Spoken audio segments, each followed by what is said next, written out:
हाँ रवि जी, सबसे पहले तो बताइए कि फ़िल्म में किस तरह से अप्रोच किया आपको इस दिल्ली हाइट्स के लिए? जी हाँ, मैं आनंद कुमार जिस फिल्म के निर्देशक हैं उनसे मिला दिल्ली में, और वो एक रात को हम मिले, MTV पार्टी थी तो उस पर मिले, और he said काम करना चाहेंगे। तो मुझे लगा कि शायद ये पार्टी का माहौल है और ये बहुत खुश हो रहा है, क्योंकि मैंने तो हर जगह ही कहा हुआ था कि मैं नहीं करना चाहता। तो मैंने कहा भाई आप ऐसा, कल आप फ़ोन कीजिएगा मुझे।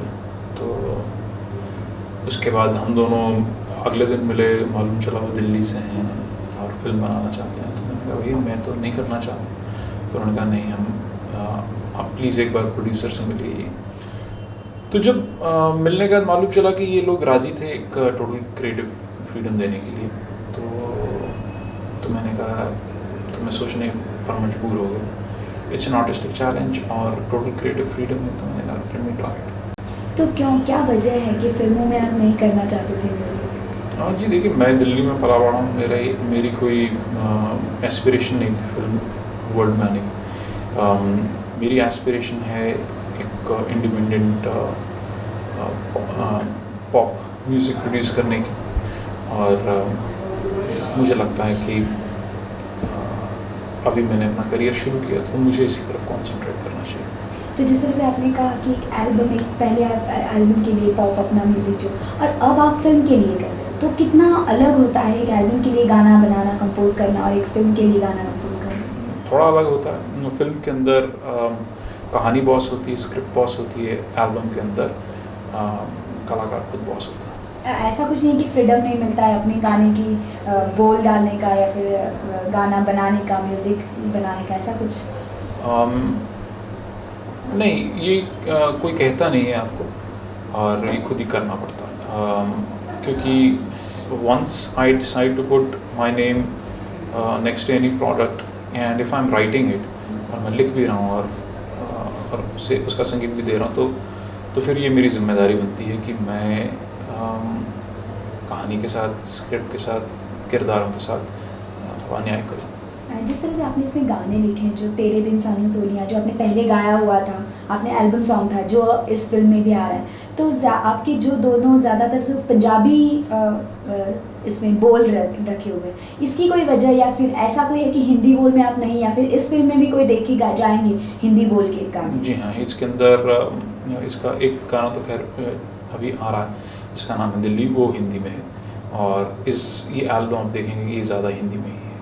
तो जिस तरह से आपने कहा कि आपका जो गाने का, आपकी जो पॉप अंदाज़, तो वो एक्चुअली कौन सा ये कहलाया जाएगा का, क्या ये पॉप जाज कहते हैं ना, कि वो किस तरीके का पूरा? देखिए मैं तो कलाकार हूँ, मैं अपने म्यूज़िक को खुद डिस्क्राइब कैसे करूँ, मैं तो कलाकार हूँ।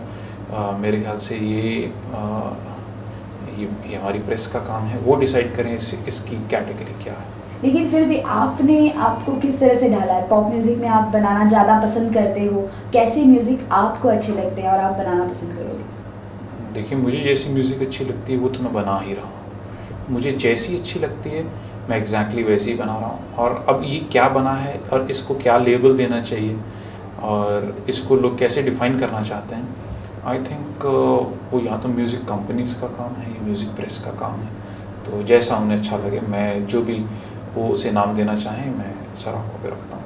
तो क्या इसके बाद भी और फिल्में आप करोगे, या फिर ये तो आपके अच्छे कॉन्टैक्ट थे या फिर आपके फ्रेंड थे इसलिए आपने सोचा, तो क्या आगे भी आपने सोचा है कि और दूसरी फिल्में करेंगे या फिर? जी अभी फ़िलहाल कोई इरादा नहीं। तो कभी सोचा भी नहीं कि फिल्में अगर ऑफ़र आए अच्छे बैनर से या अच्छे किसी इससे, तो आप? जी अच्छी ऑफ़र्स मुझे आई हैं, अच्छे बैनर से ही आई हैं। और मैंने सिर्फ एक ही कंडीशन रखी हुई है, और वो यही है कि अगर मुझे टोटल क्रिएटिव फ्रीडम मिलेगा तो मैं काम करूँगा। तो आप सिंगर होने के नाते, आप म्यूज़िक डायरेक्टर होने के नाते पूछना चाहूँगी कि बॉलीवुड में ऐसे कौन से एक्टर एक्ट्रेस हैं, ऐसे कौन से म्यूज़िक डायरेक्टर हैं जिनको आपको जिनका म्यूज़िक पसंद है ज़्यादा? A.R. रहमान अच्छे हैं, उनका म्यूज़िक अच्छा। और आपको क्या लगता है कि आपकी वॉइस, आपका म्यूज़िक कौन से एक्टर एक्ट्रेस पर सूट होगा? जी ये तो मुझे तो बिल्कुल इसका ज्ञान नहीं है। ये मेरे ख्याल से ये निर्देशक को तय करना है। इस फिल्म के अंदर मैंने बतौर संगीत निर्देशक के भूमिका अदा की, और जो सब गाने थे और जो मेरे दिमाग में चल रहा था और मैंने उससे हमारी फिल्म के निर्देशक आनंद कुमार को अवगत करा दिया था।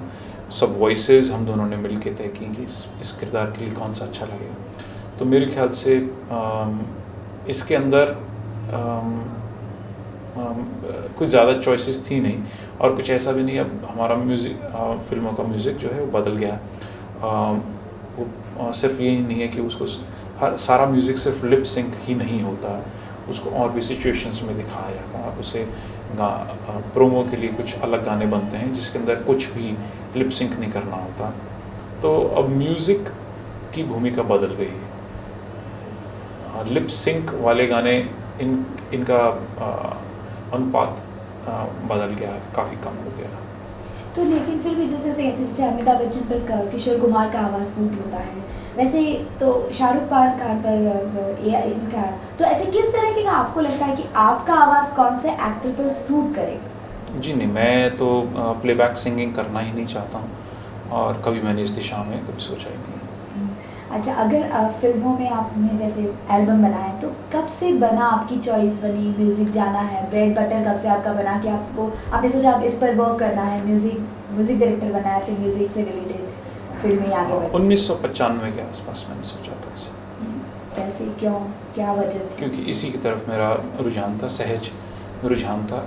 हर किसी की प्रकृति में होता है। आपको जैसे जर्नलिज्म अच्छा लगा होगा, इसका एक कोई कारण नहीं होता। ये आपके माहौल से निकलती है। ये आपको खुद अपनी जो काबिलियत है, आपका रुझान जो है, इन सब का एक मिश्रण होता है। उसने बताया मुझे कि मुझे शायद संगीत की तरफ ध्यान देना चाहिए। तो बचपन से ही क्या आपको संगीत पसंद आता था? जी नहीं, बचपन में मुझे क्रिकेट खेलना बहुत पसंद था, और फॉर अ वाइल मुझे लगा कि शायद मुझे क्रिकेटर बनना चाहिए, पर मेरे अंदर शायद इतनी काबिलियत नहीं थी। बचपन में और चीज़ अच्छी लगती थी मुझे। बचपन में मुझे खेल कूद ज़्यादा पसंद था। तो जब आपने सोचा आज आप इस स्टेज पे हो, क्या आपको लगता है आपकी जो ड्रीम्स थे, आपने जो सोचा था आपने बनना था, वो बन चुकी है, या फिर अभी भी कोई स्टेज या कहीं पे भी और जगह, कौन सी क्या पोजीशन होगी जहाँ पे आपको पहुँचना है अभी भी?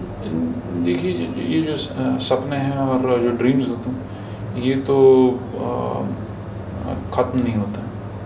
तो सपने तो बाकी हैं, बस कोशिश यही कि किसी जगह पे विचार शून्य हो जाऊं, ताकि ये सपनों से भी मुक्ति मिले। आपके जो ज़्यादातर वो जो पहला जो आपका एल्बम निकला था, वो बहुत ही एक, जैसे आपने विचार सुनने की बात की, उस पर से मुझे याद आया कि बहुत ही एक अपने ही इसका दुनिया का एक बहुत अलग एल्बम बनाया था आपने। तो ऐसे आपने कैसे, किस तरह से सोच आती है आपने, किस तरह से आप लिखते हो? कोई किसी एक चीज़ को ध्यान में रख के, आपके साथ एक्सपीरियंस हुए हैं ज़िंदगी में, उसके ऊपर से किस तरह से लिखते हो आप? जी, मैं आवारागर्दी करता हूँ बहुत ज़्यादा।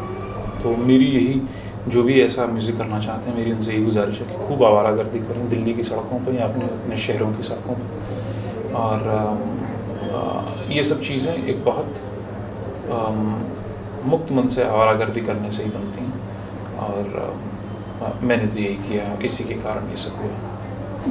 हिंदी फिल्म इंडस्ट्री को किस तरह से देखते हो आप? आपको क्या लगता है कि इस फिल्म इंडस्ट्री में ये जो म्यूज़िक डायरेक्टर्स आजकल आते हैं, आजकल नए आने लगे हैं, क्या लगता है, क्या किस तरह से कि आप देखते हो, आपका नज़रिया क्या है हिंदी फिल्म इंडस्ट्री? जी, एक इंडस्ट्री है, अच्छी इंडस्ट्री है, इससे बहुत लोगों को रोज़गार मिलता है, और जो काम हो रहा है वो इसलिए हो रहा है कि लोग इसे देखना चाहते हैं, और इसकी अपनी डिमांड्स हैं, और इसकी अपनी हमारे संस्कृति में इसकी एक बहुत भूमिका है।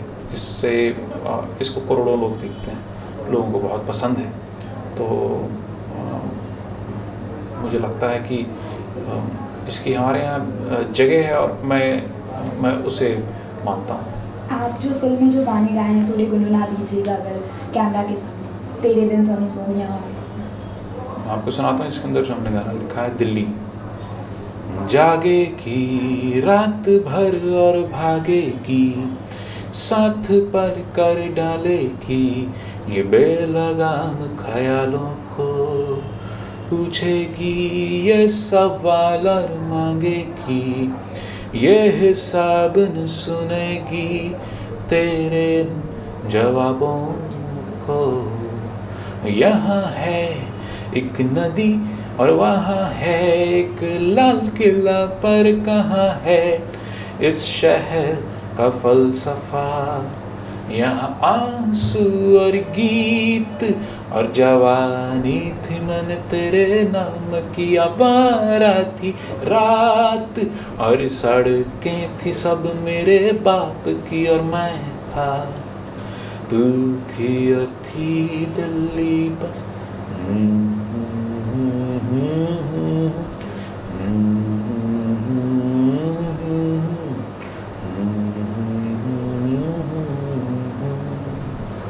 तो ये जो आपने गाना जिस तरह से गाया है वो तो पूरे दिल्ली पर बेस करता है, तो इसका कोई वजह आपने जो जिस तरह से लिखा है, आप जो कि दिल्ली से रहने वाले थे और इसलिए आपको थोड़ी इजी पड़ा, ऐसा कुछ लगा आपको ये गाना? फिल्म इसका नाम ही दिल्ली हाइट्स है, और हमें एक गाना चाहिए था जो दिल्ली को संबोधित हो। तो मैं क्योंकि दिल्ली से हूँ तो इसलिए जाहिर है कुछ आसानी हुई मुझे। जी हाँ। और ज़रा तेरे बिन सानू सोनिया भी, बिकॉज वो आपने वो एल्बम जो गाया था उसके बाद भी बहुत हिट हुआ था गाना, तो इसलिए तेरे बिन सानू सोनिया कोई होर नहीं लभना, जो दवे रूह नू सकून, चुके जो नखरा मेरा, तेरे बिन सानू सोनिया कोई होर नहीं लभना, जो दवे रूह नू सकून, चुके जो नखरा मेरा। सिर्फ एक वर्ड में, एक सेंटेंस में बता दीजिए कि व्हाट इज़ योर सॉन्ग और what is your take in Delhi Heights? What is my take in Delhi Heights? It is what is my take? थोड़ा सा मुश्किल सवाल, एक सेंटेंस में कहना थोड़ा मुश्किल, बट मैं ये गुजारिश करूँगा please just go out and watch it. We tried to introduce another sensibility in popular music, और मैं यही उम्मीद रखता हूँ हमने कुछ अलग करने की कोशिश की, और उम्मीद रखता हूँ आप इसे सपोर्ट देंगे। Thank you so much.